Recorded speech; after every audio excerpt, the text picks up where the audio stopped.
ప్రతిరోజు ఈ ఛానల్లో వీడియోస్ పెట్టి చాలా రోజులు అయిపోయిందండి. సరే, ఒక వీడియో, మంచి వీడియో అందరికీ యూజ్ అయ్యేలాగా ఉండాలని ఈ వీడియో చేస్తున్నాను. నచ్చినట్లయితే లైక్ ఇవ్వండి, సబ్స్క్రైబ్ చేసుకోండి, కమెంట్స్ పెట్టండి, షేర్ చేయాలనిపిస్తే చెయ్యండి. ఈరోజు వీడియో ఏమంటే ఒక హెల్దీ రెసిపీ అండి. దానికి ముందు అందరు ఎలా ఉన్నారు? బాగున్నారా? నేను బాగున్నాను, మీరు బాగుండాలని కోరుకుంటున్నాను. మనం ఏమంటే ఈ మధ్యకాలంలో కొంచెం పర్వాలేదండి, కొంచెం మంచి రెసిపీస్ చేసుకొని అందరు తింటున్నారు. దానికి ముందైతే చాలా ఘోరమైన ఫుడ్ అంతా మనం తీసుకుంటూ ఉన్నాము. ఫాస్ట్ ఫుడ్ మీకే తెలిసి ఉంటుంది. పిల్లలు కూడా పిజ్జా, బర్గర్లు ఇలాంటి వాటి మీద పడి తిని హెల్త్ ఇష్యూస్ వస్తూ ఉన్నాయి.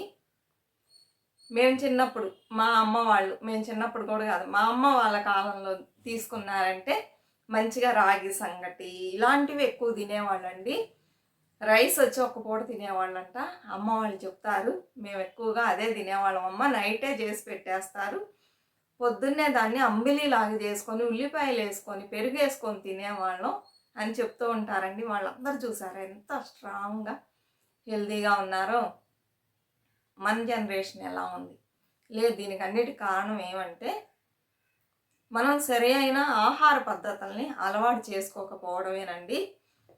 మోడ్రన్ యుగం కదా, అలానే మోడ్రన్ ఫుడ్లు ఎక్కువ తీసుకోవడం వలన అనారోగ్యం ఎక్కువైపోయింది. అలాంటివి మన దరిదాపులకు రాకుండా ఉండాలంటే మన ఫుడ్ హ్యాబిట్స్ని మళ్ళీ మనం మార్చుకోవాలండి. పాతకాలానికి వెళ్ళినట్లయితే వాళ్ళు ఏమేమి తిన్నారు, ఎలా హెల్తీగా ఉన్నారు, ఇవన్నీ చూసినట్లయితే మనం కొంత ఫాలో చేసినట్లయితే మంచిదండి. అందుకని మేము కూడా మా లైఫ్ స్టైల్ని, ఫుడ్ హ్యాబిట్స్ని మార్చుకుందామని చెప్పేసి మధ్యకాలంలో కొన్ని కొనుక్కొచ్చుకున్నామండి. రాగి సంగటి చేసుకుందాం, రాగి జావ, ఆ తర్వాత వచ్చి రాగి పిండితో పుట్టు చేసుకోవచ్చు, పిట్టు అంటారు కదా, అది చేసుకోవచ్చు, రొట్టెలు చేసుకోవచ్చు. ఇవన్నీ తిన్నాం అనుకోండి. ఇంకా కొన్ని గ్రెయిన్స్ ఉన్నాయి, మిల్లెట్స్ అని కూడా అంటారు. ఇవన్నీ కూడా మన ఆహారంలో చేర్చుకున్నట్లయితే చాలా రోగాలు రాకుండా పోతాయండి. మొన్న వెళ్ళి తెచ్చుకున్నప్పుడు ఏమంటే కాస్ట్ ఎక్కువగా ఉంది, ఒక్కటి కూడా మనం వేస్ట్ చేయకూడదు, అంత కాస్ట్ అమ్ముతుంది. అందుకని కొంచెం కొంచెం తెచ్చుకున్నాము. వీటిని మనం ఏ విధంగా అయినా చేసుకోవచ్చు అండి. బ్లాక్ రైస్, రెడ్ రైస్, ఓడలు అంటారు, తెలుగులో ఓడలు అంటారు. గసగసాల కంటే కొంచెం పెద్ద సైజ్ అండి ఇవి. ఇలా చాలా రకాలు అమ్ముతున్నారు. వీటిని తెచ్చుకొని మనం వీక్లీ 3 times అన్న తీసుకోవాలి. ఇలాంటివి రాగులతో మనం అదొక 3 times ఇలా తిన్నామనుకోండి, మనం చాలా హెల్తీగా ఉంటాం. ఎప్పుడు చూసినా రైస్, మిగిలిన ఫాస్ట్ ఫుడ్లు ఇవన్నీ తినకుండా ఇలాంటివి తిన్నట్లయితే హెల్త్ బాగుంటుంది. అలానే ఫ్రూట్స్, వెజిటేబుల్స్ ఇవన్నీ చేర్చుకోవాలి. ఇదేనండి ఈరోజు వీడియో. ఏమంటే మేము మొన్న కొనుక్కొచ్చుకున్నాము. దీన్ని ఓడలు అంటారండి. చూసారా, గసగసాల కంటే కొంచెం ఉంది, ఓడలు దీని పేరు. తమిళ్లో గుదిర వాలై అంటారు. నాకే తమిళ్ సరిగ్గా రావట్ల. తర్వాత ఇదొక రైస్, బ్లాక్ రైస్. ఇది రెడ్ రైస్ అండి, ఇది బ్లాక్ రైస్. సరేనా, రాగి పిండి ఉంది కానీ కొంచెం రాగులు తెచ్చుకున్నాం. కొంచెం కాదు, 2 kgs అనమాట. ఇవన్నీ తెచ్చిపెట్టుకున్నాము. ఇప్పుడు ఈ రాగుల్ని విడిగా తీసిపెట్టి మిగిలిన 3 ఉన్నాయి కదండి, వాటిని మనం రైస్లో వచ్చి పుట్టులాగా చేసుకోవచ్చు. ఇక్కడ ఏం చేస్తారంటే బాగా నానబెట్టేసి ఈ రైస్ని దాంట్లో కొంచెం షుగరు లేకపోతే బెల్లం, కొబ్బరి తురిమి వేసేసి తింటారండి. మీరు లోకల్ ట్రైన్లో వెళ్ళేటప్పుడు ప్యాకెట్స్గా చేసి అమ్ముతూ ఉంటారు. చాలామంది కొనుక్కొని తింటారు. ఎందుకు ఈ బియ్యాన్ని తింటున్నారు అనుకునేదాన్ని. ఇంత మంచివి ఉన్నాయి ఇందులో బెనిఫిట్స్, హెల్త్ బెనిఫిట్స్ అయినవి. అందుకని మేము తెచ్చుకున్నాము. అలానే చేసుకోవచ్చు, లేకపోతే మనం ఇడ్లీ, దోశలాగా కూడా చేసుకొని తినొచ్చండి. నేను ట్రై చేశాను, దోశ చేసి తిన్నాము. లైట్గా చేదుగా ఉంది, లైట్గా, పెద్ద తెలియట్లా. అల్లపు చట్నీ, కారపు చట్నీతో తిన్నామండి. అల్లపు చట్నీ కంటే కారపు చట్నీతో బాగుంది. అదే పండుమిరపకాయల పచ్చడి ఉంటుంది కదా, అది కూడా పెట్టుకొని తినొచ్చు. చాలా బాగుందండి టేస్ట్. చేసాము, దోశ పిండిగా చేసి తిన్నామండి.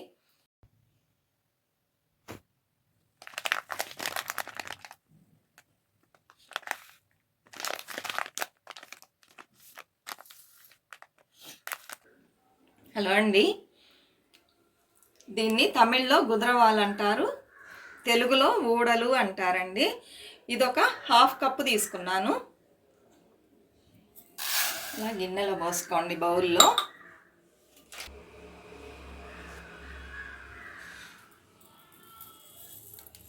ఈ రైస్ అండి, ఇది కూడా సేమ్ క్వాంటిటీతో తీసుకోవాలి. దీన్ని మాపిళ్ళై సంబా అంటారు.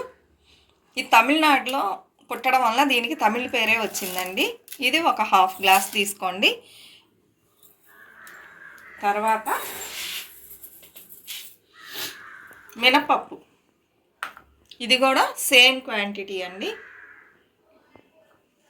దీన్ని వేసేసేయండి. వేసేసి వాటర్ పోసుకోండి. ఇది ఒక 4 అవర్స్ బాగా నానబెట్టాలన్నమాట. నానబెట్టిన తర్వాత పిండి రుబ్బుకోవాలి. బాగా వాష్ చేసి పెట్టుకున్నానండి. ఇది 6 అవర్స్ నానబెట్టాను. ఇప్పుడు కొంచెమే కదా ఇది క్వాంటిటీ, ఈ మిక్సీ జార్లో వేసి మిక్సీ పట్టేస్తాను. ఎక్కువగా ఉంటే గ్రైండర్లో వేసుకోవచ్చు, కొంచెమే కదా ఇందులో వేస్తాను.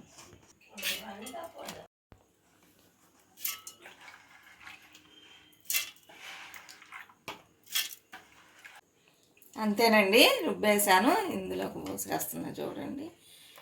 ఇది బాగా పొంగొచ్చేంత వరకు మనం అలానే నైట్ అంతా పెట్టుకోవాలండి. పొద్దున్నే దోశ పోసుకుంటే బాగుంటుంది.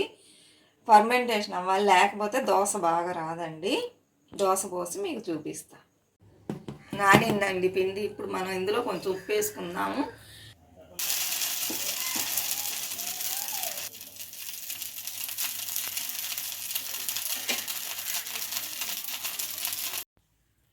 వేడివేడిగా క్రిస్పీ దోశ రెడీ అయిందండి. ఇది తింటే హెల్త్కి చాలా మంచిది. దీనికి కారపు చట్నీ, మళ్ళీ అల్లపు చట్నీతో సర్వ్ చేశానండి. మీరు కూడా చేసుకొని తినండి, హెల్తీగా ఉండండి. ఇవి తీసుకోవడం వలన మనకి చాలా హెల్త్ బెనిఫిట్స్ ఉన్నాయండి. ఐరన్ శక్తి బాగా లభిస్తుంది, కొలెస్ట్రాల్ ఉంటే పోగొట్టేస్తుంది, అలానే 2 రకాల షుగర్ రాకుండా చూసుకుంటుంది, క్యాన్సర్ రాకుండా చూసుకుంటుంది, తర్వాత జీర్ణాశయం బాగా పనిచేస్తుంది, ఇంకా ఎన్నో బెనిఫిట్స్ ఉన్నాయండి.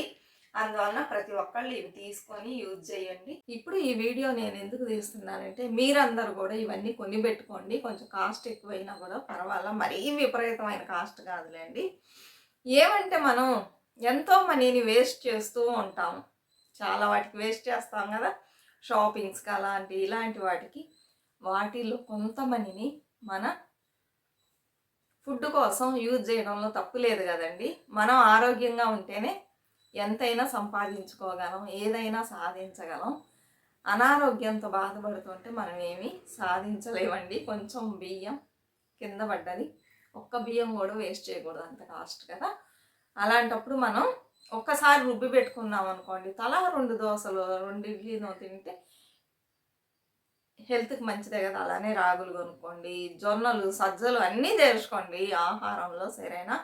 ఇలా తిన్నట్లయితే మన పిల్లలు చిన్నప్పటి నుంచి అలవాటు చేసినట్లయితే వాళ్ళు వద్దనరు. లేకపోతే బాగా పెరిగిందా తినంటే తింటారండి, తినరు. ఏంటి ఇలాంటివి పెడుతున్నారు, వద్దు మాకు అంటారు. అందుకని చిన్నప్పటి నుంచి అలవాటు చేయండి. మీరు తినండి, పిల్లలకు పెట్టండి. ఇప్పుడు నేను వీటితో దోశ ఎలా చేస్తాను చేసి చూపిస్తాను. మీరు కూడా చేసుకొని తినండి. ఊరికే వీడియో చూసి వదిలేయకండి. ఏముందిలే వీళ్ళకి పని, ఏదో వీడియో కోసం చేస్తున్నారు అని అనుకోవద్దు. మేము తినేటప్పుడు మీకు కూడా షేర్ చేస్తున్నా, మీరు కూడా హెల్తీగా ఉండాలని చెప్పేసి, సరేనండి. ఇప్పుడు మనం దోశ ఎలా చేసుకోవాలి చూద్దామండి. ఏమీ లేదండి, వీటన్నిటిని మీకు ఎంత క్వాంటిటీలో కావాలో అంత తీసుకోండి. తీసుకొని బాగా నానబెట్టుకొని ఏం చేయాలి వీడియోలో చూద్దాం రండి, సరేనా ఫ్రెండ్స్. నేను మినపప్పు కొంచెం ఎక్కువ వేసాను, మీరు కొంచెం తగ్గించుకోండి, సరేనా. చాలా బాగుంటుంది, హెల్తీగా మనం ఉండొచ్చు. ఈ వీడియో నచ్చినట్లయితే తప్పకుండా సబ్స్క్రైబ్ చేసుకోండి, సపోర్ట్ చేయండి.